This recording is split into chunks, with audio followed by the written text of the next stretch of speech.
Jadi ketika motong itulah niat memotong hewan kurban. Kalau Kanjeng Nabi suka ngomong begini, Allahumma taqabbal min Muhammadin wa min ali Muhammadin. Ya Allah, terimakan ini. Itu doanya doa Nabi ketika berkurban. Terimakan kurban dari Muhammad dan dari keluarga Muhammad. Nah, itu ketika itu para ulama berpendapat kalau begitu boleh saja 1 ekor sapi atau 1 ekor kambing diniatkan untuk 1 keluarga. Ada yang berpendapat boleh. Karena tahun itu baru dapatnya kita berkorban 1 ekor domba misalnya, diniatkan untuk keluarga. Allah taqabbal min Yusron wa min ali Yusron gitu. Ya Allah, terimakan ini kurban dari Yusron dan keluarga Yusron. Ada yang membenarkan karena kamu mampunya segitu. Kalau hanya dikitakan saja mamanya ini supaya dapat bagian, ada walaupun itu ditolak, ada yang malah tetap kalau memang baru mampu 1 ya untuk atas nama Pak Yusron aja dulu, tahun depan untuk nama istri, tahun berikutnya anak dan seterusnya begitu. Tinggal diatur aja. Kalau nggak sekali keluarga berkorban ya barangkali satu-satu, tahun ini suami, tahun berikutnya istri, tahun berikutnya untuk anak. Saya alhamdulillah seperti itu. Tapi saya kemampuan setelah mampunya berkorban setelah di Tangerang ini.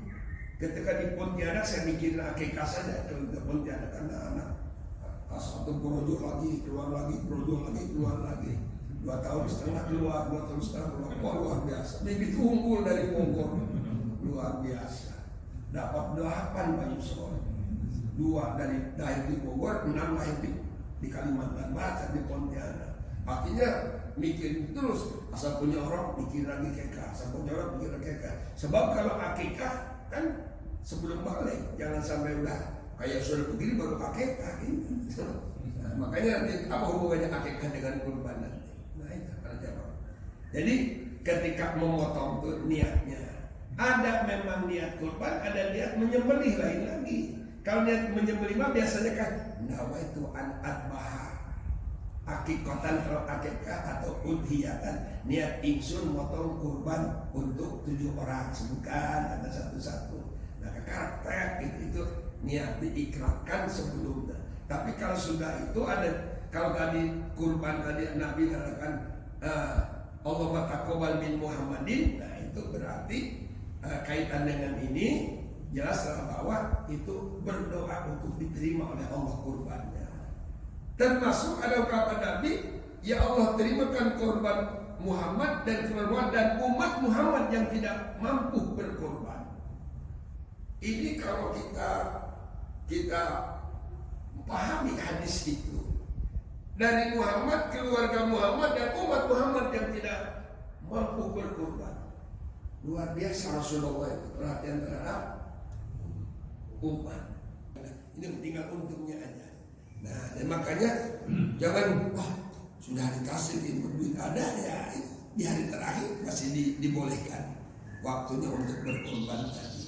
Makanya berkaitan dengan sholat pun ada sangkutannya, hubungannya. Sholat Idul Fitri disunahkannya agak siang, Idul Adha disunahkannya lebih awal.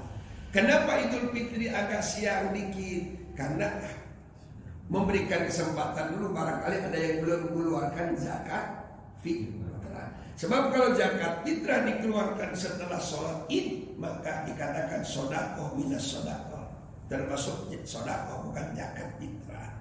Lalu kenapa itu ada agak dibagikan? Karena segera potong kurban agak awal. Pokoknya ada perbedaan lah, seharusnya begitu. Kadang-kadang kita enggak sabar, Idul Fitri itu ada sama aja, jam 7 semuanya. Ya, pada Idul Fitri agak siang dikit, Idul Adha agak pagi, agak awal, karena segera motong kurban. Kemudian kalau di Idul Fitri mau berangkat kita sholat id, sarapan dulu, oporlah 1 piring gitu lah dengan ketupatnya. Gitu kan.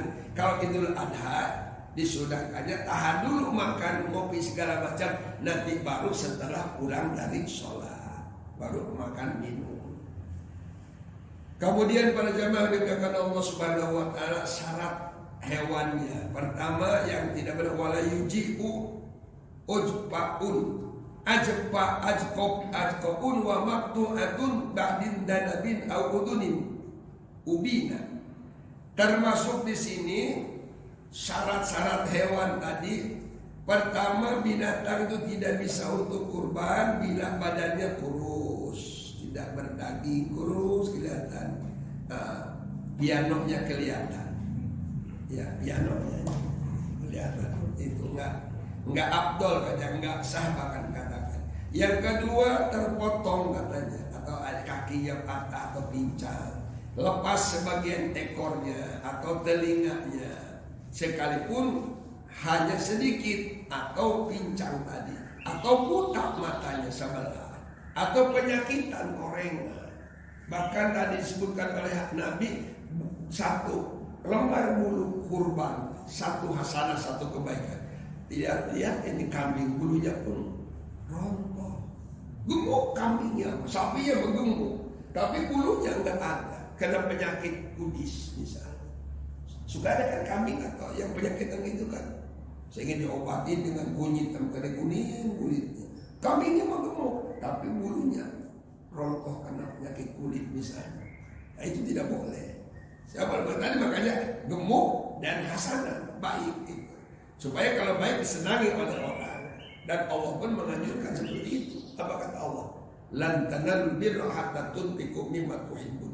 Tidak akan tercapai kebaikan oleh kamu, kata Allah, sehingga kamu mensedekahkan, menafkahkan, membelanjakan sesuatu yang engkau cintai. Jadi kalau berkorbanlah dengan yang baik. Makanya kalau di kampung kurban itu sampai di kakinya dicuci dulu, rambut bulunya pun disisirin dulu. Kadang-kadang bisa dikacain sekali, ditutup dengan kain putih. Kalau di kampung bulu tapi sekarang nggak ada gitu letakan bersel gitu aja sekarang. Yang penting bagus gitu kan. Ini simbol sebenarnya. Jangan juga disalahkan kita. Artinya tadi dicuci dulu kakinya. Bahkan mau maulid saja kalau di kampung mau potong ayam itu masih dicuci dulu kakinya. Menandakan berarti ayam yang bagus, kemudian sapi atau kambing yang bagus, yang bersih dikurbankan, dicintai oleh Allah Subhanahu wa taala, dicintai oleh kita. Nah ini para jamaah dimuliakan Allah. Kemudian yang berikutnya berkaitan dengan ini, wa yahrumul aklu min udhiyatin aw hajjin wajaba binadrihi. Nah ini yang saya sampaikan sebenarnya. Diharamkan memakan itu udhiyah atau daging kurban, aw hajjin atau hadiah, wajaba binadrihi, yang diwajibkannya karena dinadarkan. Misalnya dinadarkan ini hadiah bukan kurban misalnya. Kalau bisnis gold maka saya nadar mau potong sapi. Nah itu dinadarkan, dia pun bukan kurban tetap tidak boleh makan, gitu. Haram makan. Juga termasuk kurban tadi ya, kalau dinadarkan diharamkan untuk memakannya walaupun hanya secuil. Para jamaah dimuliakan Allah Subhanahu wa taala. Wa yajibu at-tasadduqu walau ala fakirin wahidin bisain nayinan walau yasiron, dan wajib mensodakohkan daging kurban sunnah dalam keadaan wajib disodakohkan, bukan dimakan sendiri, tapi sunnahnya dalam keadaan masih mentah walaupun hanya sedikit, walau yasiron minal mutawa'in biha. Wal afdalu at-tasadduqu bi kulli ila luqma. Dan afdalnya maka sedekahkan semua kecuali ngambil beberapa potong saja, ya tabarruku, ngambil berkah ya diakliyah untuk memakannya.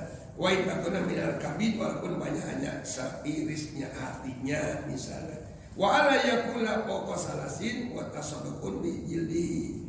Yang lebih abdul adalah hendaknya diberikan seluruh dagingnya dan termasuk kulit-kulitnya. Walau it'amun agni'an, dan tetap diberikan makan kepada orang kaya. La tamlikuhum, tapi bukan untuk dimilikinya. Jadi orang kaya pun boleh memakannya. Wa isanu, dan disunahkan ayat bahar rajulu binafsihi, sunahkan kurban itu dipotong awake dhewe, potong sendiri. Wa ayushidaha man ukila bihi, dan sunah pula kalau nggak bisa potong sendiri diwakilkan ke orang lain, tapi sunah untuk menyaksikan ketika memotongnya.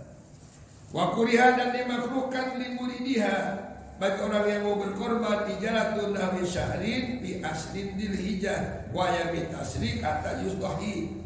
Makruh katanya orang yang mau berkorban potong kuku, potong rambut. Artinya kalau kita punya niat untuk kurban, selama hewan belum kita potong, maka makruh kita motong kuku atau motong rambut. Jadi kalau mamanya motong rambut sebelum kita berniat untuk kurban, jadi itu dimakruhkan, ya bukan haram, adanya dimakruhkan potong kuku atau potong rambut sebelum itu kurban atau hewan dikurbankan atau disembelih. Terakhir, nah kaitan dengan eka sedikit. Wa yundabu liman taljamu nafaqatun far'ihi. Disunahkan katanya bagi orang yang menanggung kewajiban nafkah kepada keluarganya ayat uqa untuk mengakikahi anu kepadanya min wad'in ila bulugin dari pertama lahir sampai baliknya. Wahia jeung akikah itu kadoyatin hewannya seperti kurban. Artinya kalau dalam keterangan ini yang namanya akikah itu adalah kewajiban orang tua. Yang wajib nafkah kepada anak, wajib dia mengakikahi. Ada yang mengatakan hukumnya wajib, ada yang mengatakan hukumnya sunnah. Kapan mulainya? Min wad'in dari pertama anak lahir. Lahirnya umur berapa? Umur 7 hari. Nah makanya dikatakan oleh Nabi kullu gulamin murtahinun bi aqiqatihi. Setiap anak yang dilahirkan maka tergadaikan oleh akikahnya. Payudbah maka dipotong akikah yauma sabihi pada hari ke-7 dari kelahirannya. 7 hari dari kelahiran potongan akikah. Biasanya paketnya kalau di masyarakat di mana potong akikah karena hari ke-7. Apa paketnya lagi?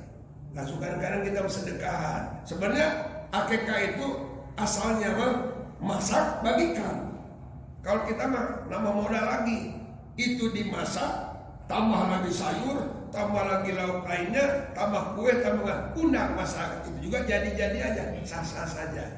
Biasanya yang model gitu paketnya ada marhabaan segala, ada rambut sekaligus gunting rambut, kemudian menyempurnakan atau memaklumatkan nama.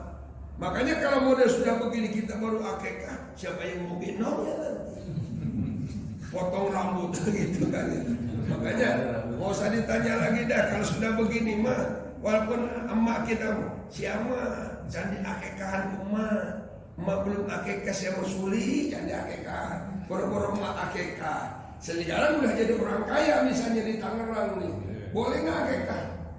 Ya kalau cerita boleh saja. Tapi kalau umpamanya akekah dilaksanakan korban enggak lebih baik kurban. Sebab akekah mah midwatin ila bulugin dari lahir umur 7 hari tadi sampai balik. Berarti sekarang mah sudah lewat balik. Nggak perlu lagi. Kalau ada rezeki lebih baik kurban.